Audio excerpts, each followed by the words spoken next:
really matters? That might be the most important question you can ask. So let's talk about it. Welcome to What Really Matters podcast, Everyday Spirituality with Karen Wyatt. Thanks for joining me here again today. For this episode, I've decided to revisit a book that was actually very pivotal for me in my earlier spiritual development. And this book is The 4 Agreements by Don Miguel Ruiz. And chances are you've read it already.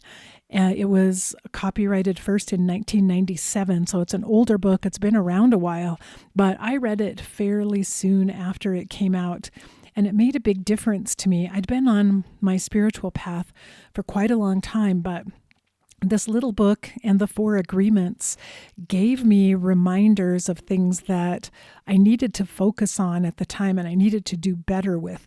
And so I thought I would look at that again and look at it now from the perspective of where I am now in my spiritual development and talk a little bit about these agreements. So Don Miguel Ruiz, I'll just summarize a little bit his bio. He was born into a family of healers and raised in rural Mexico. His family was part of the esoteric Toltec tradition, and his family hoped that he would continue as a Toltec healer and teacher, but instead he went to medical school and became a surgeon. But then he had a near-death experience after a car accident, and that experience shifted him into an intensive spiritual practice, and ultimately he completed an apprenticeship with a powerful shaman in Mexico, and since then has become a Toltec healer and teacher, sharing the wisdom of the ancient Toltec. So this book, The 4 Agreements, came from the Toltec tradition originally as interpreted by Don Miguel Ruiz. So I'll start with the first agreement, which is be impeccable with your word. And he writes, speak with integrity. Say only what you mean. Avoid using the word to speak against yourself or to gossip about others. Use the power of your word in the direction of truth and love. And this agreement, I think, probably hit me the hardest when I first read this, because I became aware for the first time of how often I said negative things, sometimes negative things about other people, very often negative things about myself. And sometimes I also was not careful enough about making sure I was being totally honest, because I was a people pleaser, and sometimes I wanted to soften what needed to be said or change things a little bit to try to make it easier for the other person to hear what I had to say. But at times I was actually giving them false information because I was trying so hard to tell them what they wanted to hear. So at that time in my life, it was pretty powerful to be introduced to this idea of being impeccable and actually of not speaking unless I could be sure that I was saying the right thing. And so I was in medical practice at the time and doing hospice work with patients, and I suddenly became aware all the time. In fact, I went through experiences of sometimes having to pause and hesitate quite a bit before I could answer a question or before I could say anything, because my mind was telling me the quickest thing that it wanted to say. But when I analyzed it to ask, is this the highest truth? Am I being impeccable with the word if I say that? And I would have to stop and rethink how to say what I was going to say. And it was a very powerful practice. And I'm a person who likes to talk a fair amount. And at that time, I was serving on a number of boards. I used to always be someone who would be raising my hand and commenting or sharing information. And suddenly I became very quiet on the boards that I sat on, and people were wondering what's going on. But honestly, I had to constantly stop myself and rethink and reevaluate. What do I want to say, and how do I say it, and how do I give it clarity, and how do I make sure it's filled with integrity and that it's the right thing to say? So I went through quite a transition period as I focused on being impeccable with my word. And on the whole, I got better at it over time, at least at things that I would say. But I continued, and still do to this day, to have some difficulties with gossip at times. I find myself slipping into it, sometimes gossiping with other people. If anyone else initiates the gossip, I'm always a willing participant in that. And so rereading this book has reminded me, like, I need to do a better job.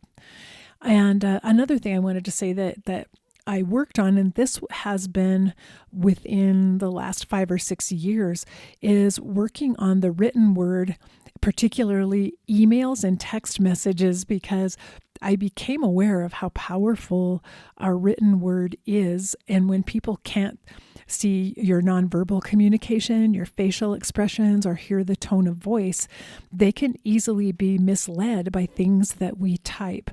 So I suddenly became obsessed with being impeccable with the messages that I send out to people. And I started rereading my text messages. One thing I saw in my messages a few years back is that I often tended to apologize frequently during my messages, especially if I was writing to someone I didn't know well. I almost always had an energy about it that I think I'm bothering you by sending you this message, and I feel bad about that.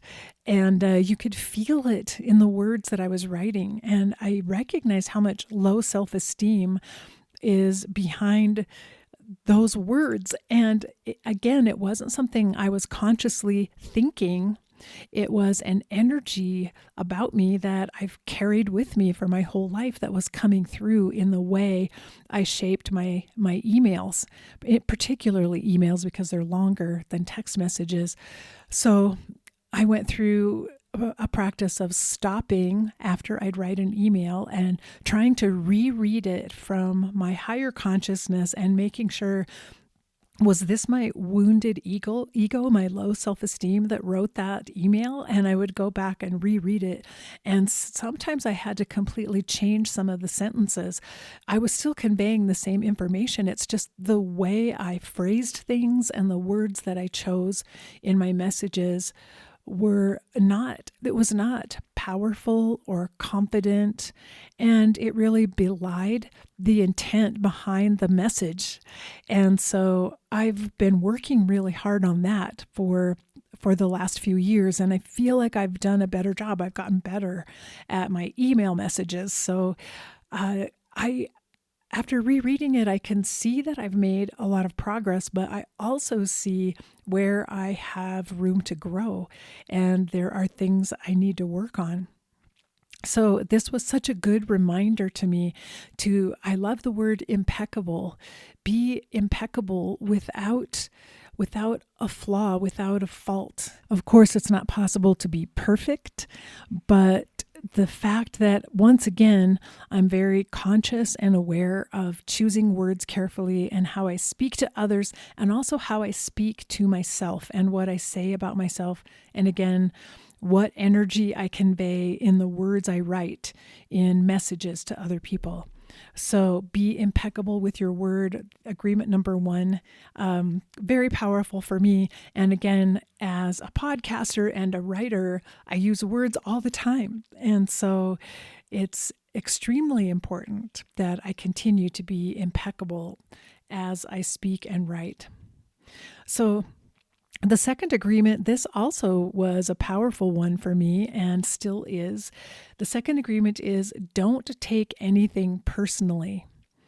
Nothing others do is because of you. What others say and do is a projection of their own reality, their own dream. When you are immune to the opinions and actions of others, you won't be the victim of needless suffering. So at the time I first read that agreement, it just made a big difference to me because I was working in situations with lots of other people in clinics and in hospices. I was working with a huge variety of people, but I very commonly took things personally. I took on responsibility that wasn't really mine.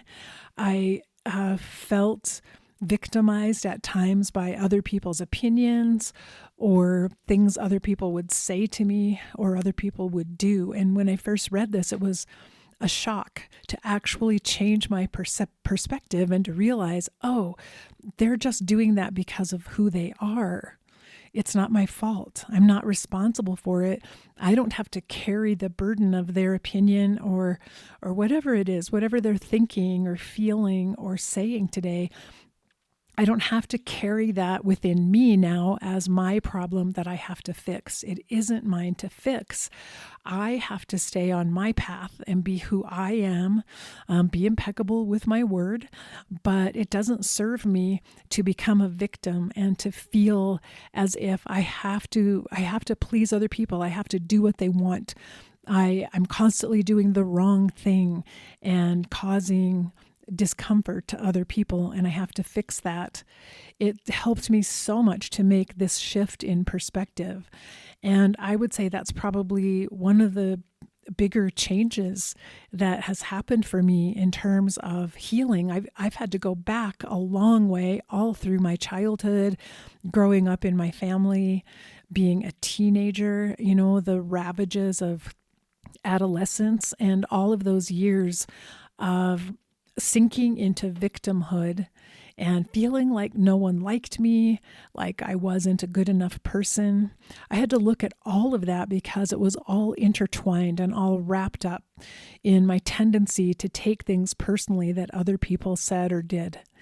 And still, I'm unraveling some of that, but I have so much more clarity around it, and I can spot it right away when I slip into that role and when I start to speak as if I'm a victim.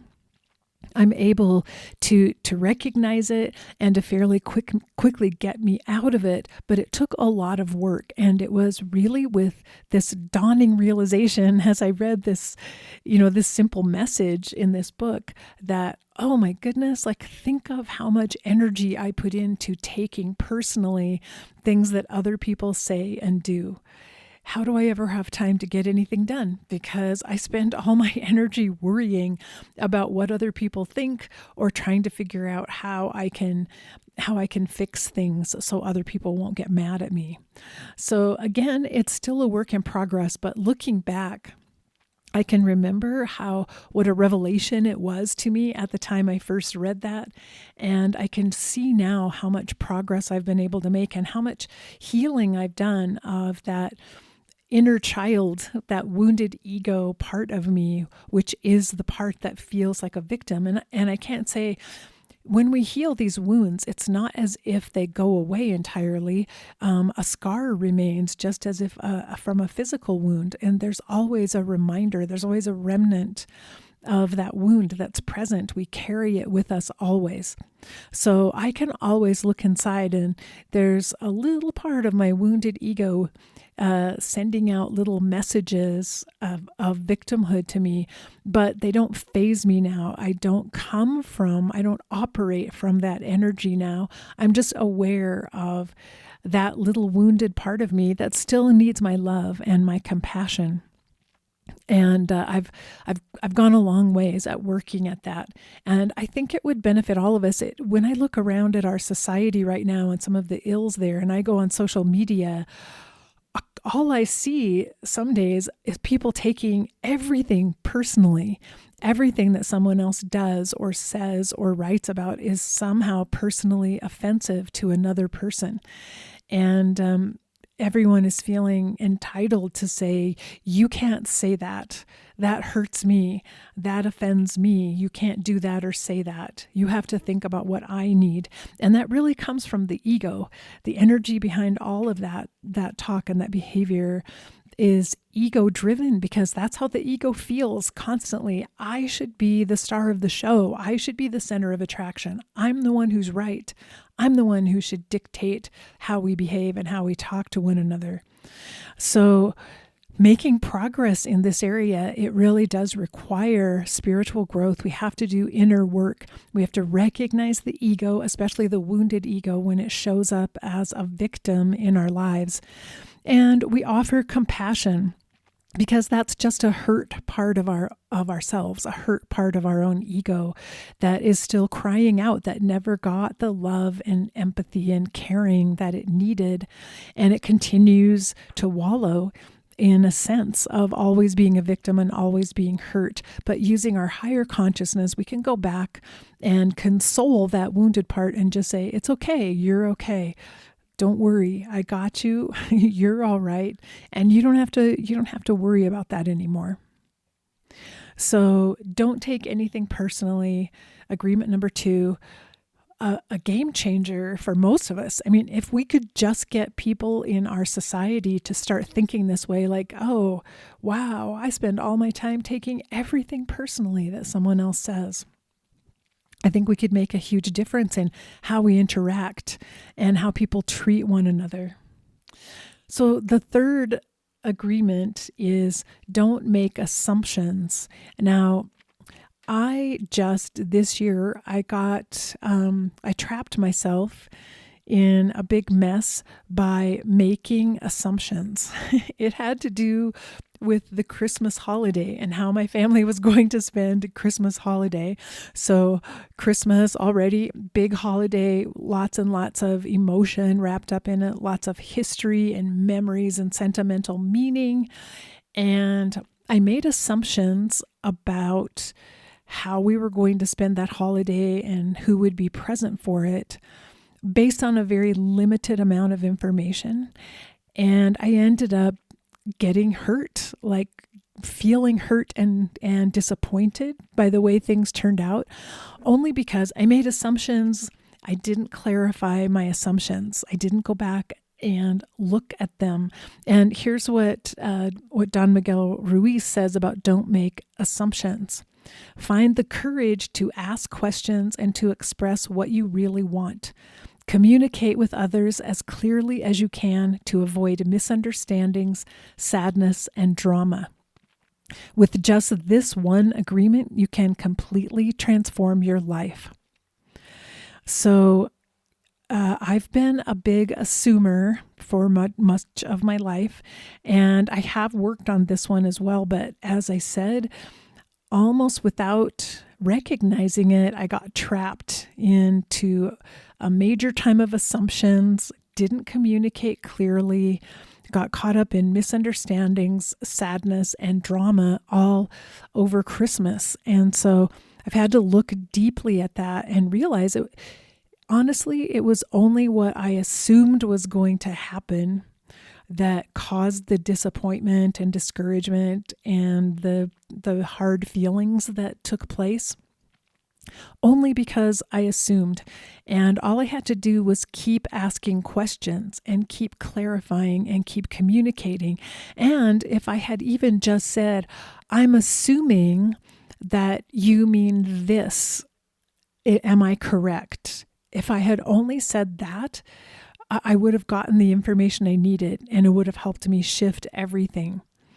But it was the assumption, and I realized part of it is because, as I said, Christmas, a holiday wrapped in so much sentiment and meaning and so many traditions from the past, that I kind of regressed into my former self, let my ego take over, and made assumptions that everything would be the way I wanted it to be when it just wasn't possible for that to happen.